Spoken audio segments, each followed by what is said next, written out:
মন্ত্রীর এলাকার নিজেদের পকেটের টাকা দিয়ে রাস্তা সংস্কার করতে হচ্ছে জনগণকে। 50 পরিবারের যাতায়াতের রাস্তাটি দীর্ঘদিন ধরে বেহাল দশায় আছে। নলছড় বিধানসভার দুর্লভ নারায়ণ পঞ্চায়েতে বারবার জানিয়েও লাভ হয়নি বলে অভিযোগ স্থানীয় জনগণের।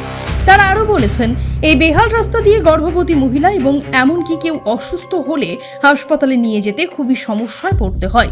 আর তাই প্রশাসনের অপেক্ষা না করে গ্রামের যুবকরা মিলে নিজেদের পয়সায় কেনা ইট বসিয়ে রাস্তা চলাচলের উপযোগী করে তুলছেন। আজকে এখানে আমাদের 21 নলচর পশ্চিম দুর্লভ নারায়ণ 5 নম্বর ওয়ার্ড।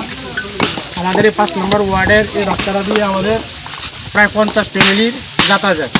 এখানে 3টা গাড়ি আছে এবং এই রাস্তাটা দীর্ঘ অনেক দিন ধরেই খুব বেহাল অবস্থায় আছে।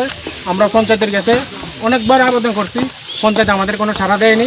তাই আমরা নিজের উদ্যোগে এই 50 ফ্যামিলি নিজের পকেটের টাকা দিয়ে আজকে আমরা এই পশ্চিম তুলনার 5 নম্বর ওয়ার্ডের যে যুবক আছে সেই যুবকের উদ্যোগে আজকে আমরা নিজের উদ্যোগে এই কাজটা আমরা করতে আসছি। কিন্তু অনেক সময় দেখা গেছে আমাদের প্রেগনেন্সি মায়েরা এবং বয়স্ক মহিলারা অসুস্থ হলে এই রাস্তাটা দিয়ে যাতায়াত করতে আমাদের খুব অসুবিধা হচ্ছে। তাই আমরা নিজের উদ্যোগে আমরা এই কাজটা আজকে আমরা নিজেরাই করতে পারছি।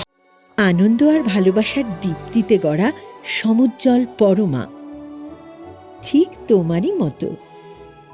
শ্যাম সুন্দর কোম্পানি জুয়েলার্স, আগরতলা, উদয়পুর, ধর্মনগর, কলকাতা।